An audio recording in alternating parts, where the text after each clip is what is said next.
Hello everyone, welcome to golden gleam academy. Golden gleam academy में आप सबका स्वागत है।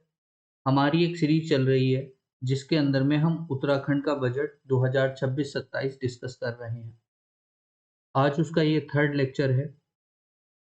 इस लेक्चर को आगे बढ़ाने से पहले मैं ये रिक्वेस्ट करना चाहूँगा कि जिसने इससे पुराना सेकंड लेक्चर एटलीस्ट नहीं देखा है, वो उस लेक्चर को ज़रूर देख लें। क्योंकि आज जिस डेटा को हम डिस्कस करेंगे, उसमें बहुत सारा डेटा हम यूज़ कर चुके हैं इससे पुराने लेक्चर के अंदर और वहाँ पे हमने उसे समझाया हुआ है। तो बेटर अंडरस्टैंडिंग आपको मिलेगी, अच्छे से समझ में आएगा। तो उस लेक्चर को ज़रूर आप देखिएगा और दोनों लेक्चर्स को कंबाइंडली कोरिलेट करके पढ़िएगा। तो चलिए शुरू करते हैं आज का सेशन। की फाइनेंशियल हाइलाइट्स हैं बजट 2026-27 की। ये इंपॉर्टेंट डिटेल है, हम देख चुके हैं कि जो हमारा जो टोटल बजट साइज था उत्तराखंड का इस बार वो है 1,11,703.21 करोड़ का बजट सरकार ने पेश किया है। अगर पिछले साल की रेस्पेक्ट में इस साल देखें तो 10.41% का हमें इंक्रीज देखने को मिलता है जब हम कंपेयर करते हैं इसे लास्ट ईयर से। अगर सरकार के एक्सपेंडिचर्स की तरफ नजर डालते हैं तो हमें रिवेन्यू एक्सपेंडिचर कितना देखने को मिलता है? 64,989.44 करोड़। इसके अलावा कैपिटल एक्सपेंडिचर हमें 46,713.77 करोड़ के देखने को मिलते हैं।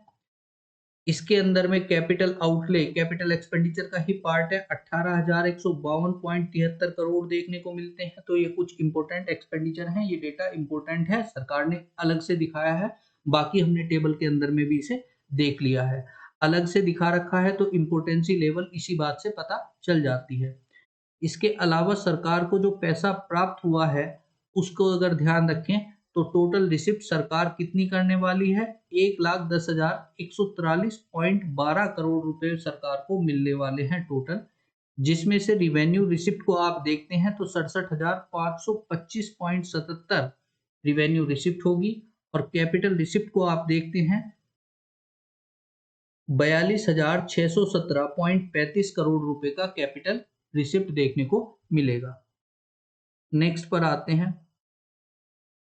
सरकार ने बताया है कि किस तरीके से what is the flow of fund, हमारे यहाँ जो फंड का फ्लो हो रहा है वो किस तरीके से हो रहा है। यानी कि जो टेबल के अंदर डेटा देखा है हमने, उस डेटा के ऊपर में थोड़ी और क्लियरिटी सरकार बता रही है। सरकार कह रही है कि सरकार के रिवेन्यू, अगर टैक्स रिवेन्यू को आपने देखा था उसके अंदर दो कंपोनेंट शामिल हुए थे। एक तो सरकार का ने कहा था कि खुद का टैक्स, स्टेट टैक्स रिवेन्यू है, प्लस कुछ ऐसी चीज शामिल भी हुई थी जो सरकार का शेयर था किसके अंदर में, in central taxes. Central taxes के अंदर जो सरकार का शेयर था वो शामिल है। तो यहाँ पे उसी कंपोनेंट को थोड़ा सा क्लियरिटी के साथ बताया गया है। सरकार के पास उसका जो ओन टैक्स रिवेन्यू आता है, जो सरकार स्टेट गवर्नमेंट खुद से लगाती है, तो वो 28.85% उत्तराखंड की जो रिसिप्ट है उसके अंदर में 28.85% उसके अपने टैक्स रिवेन्यूज आते हैं। ऑलमोस्ट 20%, 19.39% सरकार, उत्तराखंड के पास जो रिसिप्ट आती है टोटल रिसिप्ट, उसी में से 19% सरकार के सेंट्रल टैक्सेस का शेयर बनता है। नॉन टैक्स रिवेन्यू जो सरकार के पास आ रहा है वो 6.35% है। सरकार को सेंट्रल गवर्नमेंट की तरफ से जो एड्स मिलती हैं वो क्या है, 20% है ऑलमोस्ट। और सरकार के पास जो बोरोइंग है वो है 0.75% की। इसके अलावा रिकवरी ऑफ लोन्स और एडवांसेस के रूप में एक छोटा सा शेयर 0.3% का देखा जाता है। पब्लिक डेब्ट, ये भी बोरोइंग है, 24% की देखी जाती है ऑलमोस्ट। तो अब यहाँ पर इन चीजों में आपको परसेंट सभी की लर्न करने की जरूरत नहीं है, लेकिन प्रायोरिटी वाइज आप दो तीन स्टॉप बड़े जो हैं वो आप देख लीजिएगा। यानी कि उत्तराखंड की जो रिसिप्ट आती है उत्तराखंड गवर्नमेंट में, उसमें सबसे ज्यादा कंपोनेंट, सबसे ज्यादा जो पैसा प्राप्त होता है वो होता है उत्तराखंड के खुद के स्टेट टैक्सेस से। दूसरे नंबर पर सरकार के पास जो बोरोइंग आती है वो आता है पैसा, दूसरे नंबर पे बोरोइंग रही पब्लिक डेब्ट्स की। और तीसरे के अंदर में आप किसको देखते हैं, गवर्नमेंट ग्रांट्स फ्रॉम सेंटर, ये आपको थर्ड नंबर के अंदर देखने को मिलेगी। फिर उत्तराखंड गवर्नमेंट का अपना जो है सेंटर के टैक्सेस में शेयर है वो उत्तराखंड का मिलता है। तो ये 3 और 4 कई बार इंक्रीजिंग और डिक्रीजिंग ऑर्डर पूछ लिया जाता है, तो उस लेवल से आप इन्हें लर्न करने की कोशिश करेंगे। इसके बाद हम लोग आते हैं एप्लीकेशन ऑफ मनी, यानी कि सरकार जो पैसे आ रहे हैं वो देखे। अब सरकार का पैसा जाता कहाँ पर है, सरकार एक्सपेंडिचर किस किस जगह करती है, उसे देखेंगे। सबसे पहला मेजर कंपोनेंट इसमें जो दिखाई देता है वो है सरकार के सैलरी, वेजेस और अलाउंसेस। जो गवर्नमेंट के खर्चे हैं वो तनख्वाह के रूप में, सैलरी के रूप में जो जाता है, 25% पैसा वहां जा रहा है। इसके अलावा सरकार पेंशन के रूप में जो पैसा पे करती है वो 9% है। इसके अलावा जनरल सर्विसेज के अंदर एडमिनिस्ट्रेशन एंड अदर सर्विसेज, जो सरकार सर्विस देती है, सर्विस ले रही है, उसके अंदर में सरकार को 4.72% का पेमेंट करना होता है। इंटरेस्ट पेमेंट अनदर एक इम्पोर्टेंट कंपोनेंट, सरकार लगभग 9%, 8.87% का पैसा खर्च करती है। कैपिटल एक्सपेंडिचर के ऊपर सरकार ऑलमोस्ट 12.5% पैसा खर्च कर रही है, 12.49%। अदर एक्सपेंडिचर 26.95% है, ऑलमोस्ट 27%, ये आप ध्यान रखिएगा। इसके अलावा लोन्स और एडवांसेस के पेमेंट के रूप में लगभग सरकार 12.45% पे करेगी, ऐसा सरकार का अनुमान है with respect to financial year 2026 और 27। यहाँ पर आप ध्यान रखिएगा कि जो सरकार का मेजर एक्सपेंडिचर सोर्स है वो क्या है, अदर एक्सपेंडिचर। इसे आप ध्यान रखिएगा। मिसलीडिंग क्वेश्चन के अंदर में अगर ऑब्जेक्टिव क्वेश्चन इसका बनाया जाएगा तो लोग क्या है, सैलरी और वेजेस और अलाउंसेस को टिक कर देंगे कि सरकार का सबसे ज्यादा पैसा यहाँ जाता है, पर ये आप ध्यान रखिएगा ये हमेशा इसका दूसरे नंबर पर आ रहा है, तो ये आप ध्यान रखिएगा। इसके बाद आप देखते हैं तीसरा सरकार का इंपॉर्टेंट एक्सपेंडिचर क्या है, कैपिटल एक्सपेंडिचर है। और चौथे नंबर के अंदर में आपको क्या देखने को मिलता है, लोन्स एंड एडवांसेस देखने को मिलते हैं, तो इन्हें आप फोकस कर दीजिएगा इंक्रीजिंग डिक्रीजिंग रेस्पेक्ट के अंदर। नेक्स्ट देखते हैं हम एफआरबीएम कॉम्प्लायंसेस की बात करते हैं। एफआरबीएम का जो मतलब होता है, पहले उस मतलब को देख लीजिए। एफआरबीएम का मतलब है fiscal responsibility and budget management act 2003। ये एक्ट एक लॉ है, एक कानून है, जो बेसिकली 2003 में लाया गया था, और 2004 और 5 से के बजट के अंदर में इसे क्या किया गया था, सरकार के द्वारा, यूनियन गवर्नमेंट के द्वारा, सेंट्रल गवर्नमेंट के द्वारा इंट्रोड्यूस किया गया था अपने बजट के अंदर। तो ये क्या है, ये क्या है, एक डिसिप्लिनरी एक्ट है, यानी कि ये सरकार की फिस्कल रेस्पॉन्सिबिलिटी तय करता है और सरकार को किस तरीके से बजट को पेश करना है, उसके ऊपर में क्या क्या लिमिटेशंस होनी चाहिए, ये चीज बजट गाइड करता है। ये जो बजट है इम्प्लीमेंट किया गया था सेंटर के गवर्नमेंट के द्वारा। इसके बाद ये भी कहा गया था कि स्टेट्स जो है इसी बजट को अडॉप्ट करेंगे, इसी तरीके का अपना खुद का एफआरबीएम एक्ट बनाएंगी, जो इसी फ्रेम पर क्या होगा, आधारित होगा। इस बजट के अंदर में ऑब्जेक्टिव देखिए क्या होता है इस एक्ट के अंदर में, कि ये सरकार को एक फिस्कल डिसिप्लिन प्रोवाइड करता है, कि इसी डिसिप्लिन के कुछ ऐसे प्रिंसिपल या कुछ ऐसे फंडामेंटल्स होते हैं जिन्हें दिमाग में रखते हुए सरकार अपना क्या पेश करती है, बजट पेश करती है। इसके अलावा ये सरकार के डेफिसिट को कंट्रोल करता है, जो सरकार का घाटा है। जैसे मैंने बताया था कि रिवेन्यू डेफिसिट का टारगेट हमने क्या लिया हुआ था कि कोई भी सरकार रिवेन्यू डेफिसिट को क्या नहीं करेगी, जीरो रख सकती है, लेकिन नेगेटिव में लेकर के नहीं जाएगी, ऐसा प्रयास किया जाएगा। उसके बाद जितना पॉजिटिव हो उतना ज्यादा अच्छा है, मैक्सिमम रिवेन्यू डेफिसिट सरकार करे तो वो बेटर होता है। उसके बाद सरकार जो है अपनी बजट के अंदर में ट्रांसपेरेंसी को मेंटेन करेगी, ये पर्पस मानते हुए इस एक्ट को लाया गया था। अब लिमिट देख लेते हैं। सरकार ये कोशिश, फिस्कल डेफिसिट लिमिट, सरकार ये कोशिश करेगी कि सरकार का जो फिस्कल डेफिसिट है वो उसकी जीडीपी से 3% से अधिक नहीं होना चाहिए। ये मैक्सिमम लिमिट है, इसके अंदर अंदर में ही आपको अपना डेफिसिट रखना है।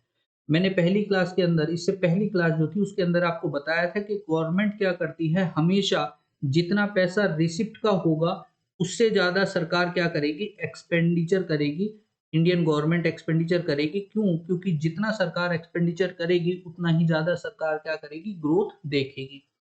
अब ज्यादा एक्सपेंडिचर करेगी तो सरकार को क्या करनी पड़ेगी, बोरोइंग करनी पड़ेगी। लेकिन ये बोरोइंग भी सरकार क्या है, किसी ना किसी लिमिट में होगी। और उसी चीज को कंट्रोल करने के लिए कहा जाता है कि सरकार मैक्सिमम जो बजट पेश कर रही है उसके अंदर अपने जो फिस्कल डेफिसिट है उसे जीडीपी के 3% से नीचे ही रखना पड़ेगा। रिवेन्यू डेफिसिट के बारे में कहा गया, टारगेट दिया गया कि रिवेन्यू डेफिसिट जो है 0% हमें लेकर के चलना है। आइडियल सिचुएशन क्या है कि हम रिवेन्यू डेफिसिट का बजट पेश ना करके रिवेन्यू सरप्लस में ही रहें। इसके अलावा सरकार को यह कहा गया कि सरकार अगर मान लो बोरोइंग ही करनी है तो सरकार जो है कितना भी पैसा करके क्या कर देगी, बोरोइंग कर लेगी। लेकिन फिर भी इस बोरोइंग के ऊपर में क्या लगा दिया गया, लिमिट लगाई गई कि एक लिमिट से ज्यादा आप बोरो नहीं करेंगे। और वो लिमिट क्या है, पब्लिक डेप्ट लिमिट कितनी है। पब्लिक डेप्ट का मतलब basically these are the loans which are taken by the government.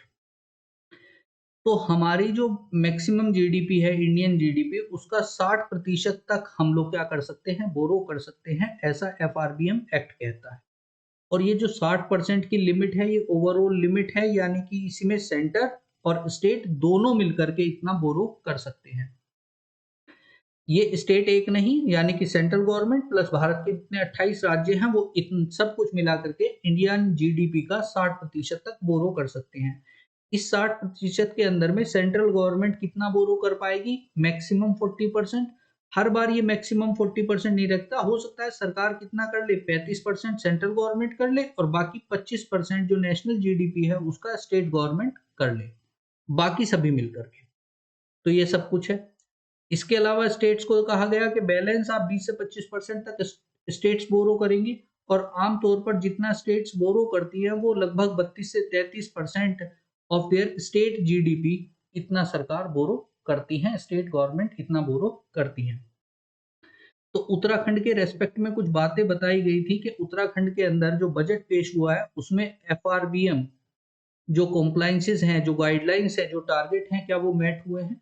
पहला ये कि हमारे पास रिवेन्यू सरप्लस है, था बजट के अंदर, रिवेन्यू डेफिसिट था, तो बजट के अंदर में रिवेन्यू सरप्लस था। ठीक है, तो ये पहली कॉम्प्लाइंस हमारी क्या हो जाती है, मेट हो जाती है। दूसरा, हमारा जो फिस्कल डेफिसिट है वो 3% की लिमिट के अंदर है। सरकार कहती है यस, हमारा फिस्कल जो है डेफिसिट वो with in the 3% of state GDP है, ये ओके है।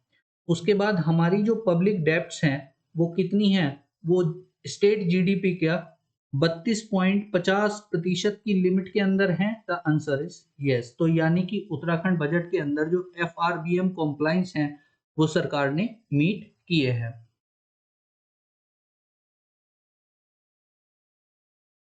अब नेक्स्ट देखते हैं सेक्टोरल डिस्ट्रीब्यूशन। सेक्टोरल डिस्ट्रीब्यूशन का मतलब क्या है, सरकार जो खर्चा करने जा रही है अगर उसकी किस सेक्टर में सरकार कितना पैसा खर्च कर रही है, सरकार ने थोड़ी क्लियरिटी उसके लिए दी थी। सरकार ये कह रही है कि जो हम टोटल खर्चा करेंगे, इस खर्चे को अगर आप देखेंगे तो सरकार खर्चा कौन कौन सा कर रही थी, रिवेन्यू एक्सपेंडिचर। और इसके अलावा सरकार खर्चा कौन सा कर रही थी, कैपिटल एक्सपेंडिचर।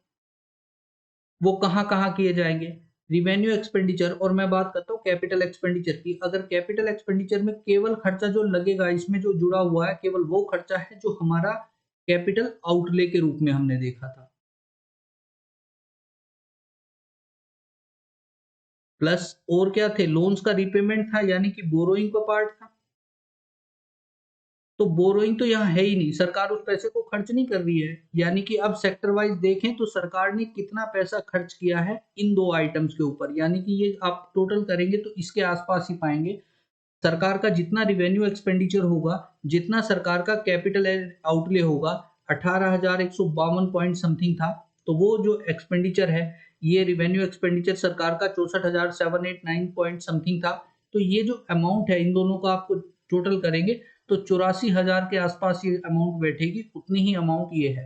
तो मेरा पर्पज ये था बताने का, ये फिगर्स का रटना पर्पज नहीं है, बताने का पर्पज ये है कि आपको क्लियरिटी हो कि ये कौन कौन सी फिगर्स हैं, नहीं तो फिगर्स रटते रहोगे आप अननेसेसरी।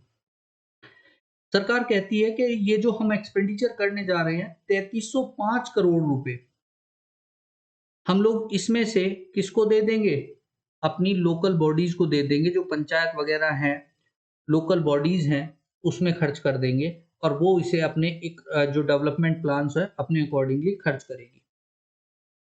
इसके अलावा सरकार की कुछ जर्नल सर्विसेज इसके अंदर में आती हैं। जर्नल सर्विसेज के लिए सरकार पे करने वाली है 31,360.77।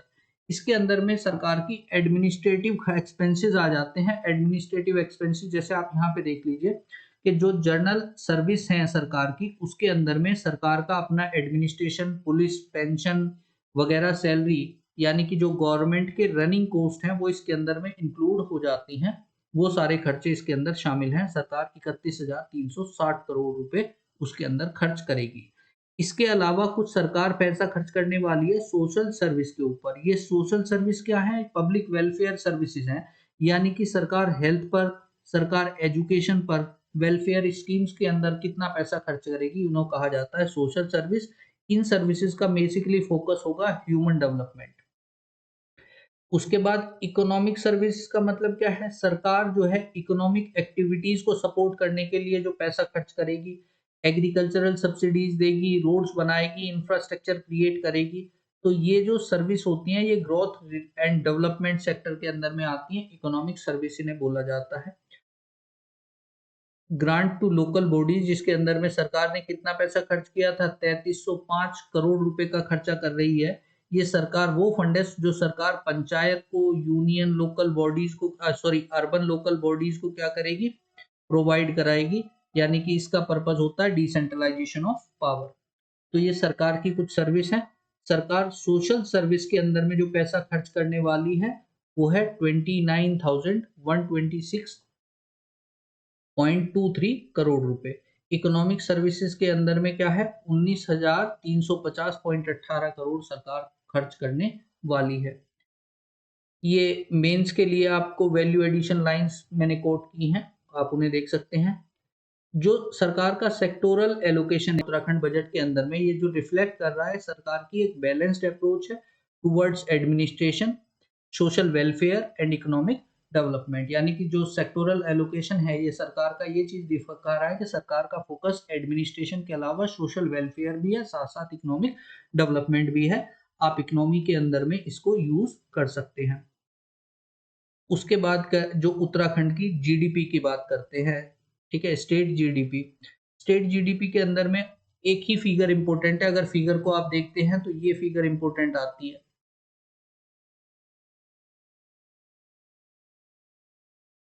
3,81,000 करोड़ की जो फिगर है, सरकार ऐसा प्रोजेक्ट कर रही है 2000 वर्ष 2025-26 के अंदर में जो हमने प्रोडक्शन की है, स्टेट जीडीपी है वो हमारी क्या रही होगी, 3,81,000 करोड़ रही होगी। इन आंकड़ों के अंदर दो, जैसे आप देख रहे हैं 2025 एई, 2024-25 पीई, 2023-24 आरई, इन्हें रटने की ज्यादा कोई आवश्यकता नहीं है। बट आरई इंडिकेट करता है कहीं ना कहीं these are revised estimates, PE indicate करता है दीज आर प्रोविजनल एस्टिमेट्स, और एई इंडिकेट करता है ये एडवांस एस्टिमेट्स। जो हमारा अभी हम लोग देख रहे हैं ये हमारा एडवांस एस्टिमेट्स है, ये चीज ध्यान रखिएगा। तो इसमें बजट है 2025-26 के अंदर में हम अपनी जीडीपी को इस 3,81,889 करोड़ के रूप में देखते हैं।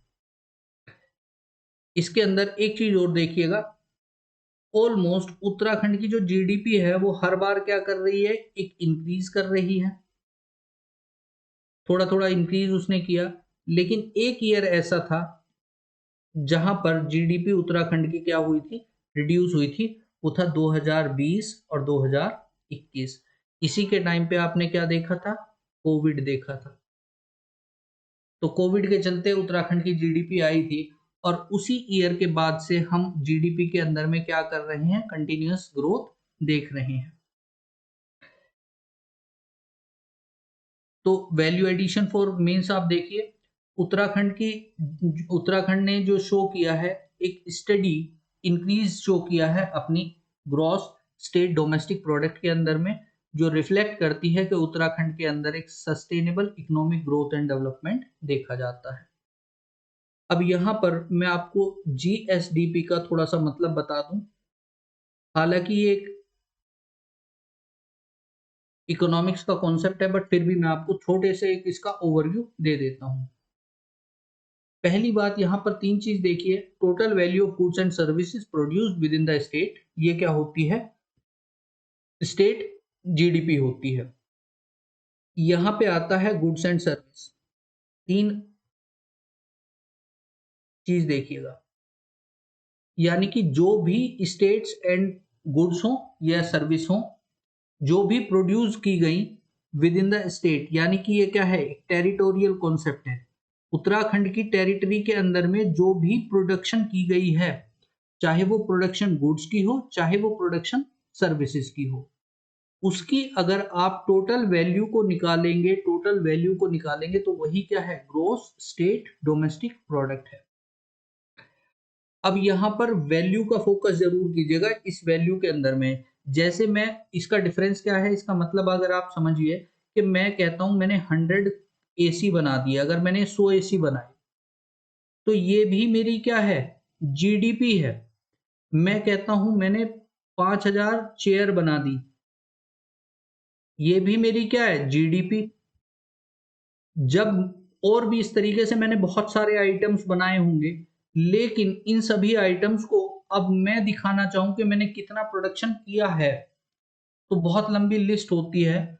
हम क्या काम करते हैं, इन सभी की मनी वैल्यू को रिफ्लेक्ट कर देते हैं कि 100 AC मैंने बनाए, सपोज करो ये 1 करोड़ रुपए के हैं। 5000 चेयर, मैंने जो चेयर बनाई वो 2 करोड़ रुपए की हैं। इसके अलावा अदर प्रोडक्ट मैंने जो भी मैन्युफैक्चरिंग की, सपोज करो वो कितने की हो गई, टोटल मिला के 10 करोड़ हो गया। तो यही क्या है? मेरा ग्रोस डोमेस्टिक प्रोडक्ट है स्टेट लेवल के ऊपर। अगर स्टेट टेरिटरी के अंदर में बात कर रहे हैं तो ये क्या बनती है? स्टेट GDP बनती है। तो GSDP का मतलब क्या है? Total value of goods and services which are produced within the state during a financial year. ये एक और टर्म आप याद रखना, ड्यूरिंग ए फाइनेंशियल ईयर। एक फाइनेंशियल ईयर में सरकार ने, मतलब जो भी स्टेट के अंदर गुड्स एंड सर्विसेज प्रोड्यूस्ड की गई हैं, वो क्या बनती हैं? स्टेट GDP बनती है। नेक्स्ट कवर करते हैं राज्य की अर्थव्यवस्था। पर कैपिटा इनकम, जो स्टेट GDP थी, ठीक है, ग्रोस स्टेट डोमेस्टिक प्रोडक्ट, उसे ही हम क्या कह सकते हैं? That is the income for the states. एक स्टेट की इनकम है, अगर उसको total population of the state से हम क्या कर दे? डिवाइड कर दे, तो हमें एक व्यक्ति या प्रति व्यक्ति आय का पता चल जाता है। यहाँ पर जो सरकार ने डेटा दिखाया है वो कंपेयर करके दिखाया है with respect to Indian per capita income. Uttarakhand का जो डेटा है वो आपको रेड बार्स के अंदर दिखाई दे रहा है, जबकि इंडियन डेटा आपको क्या दिखाई दे रहा है?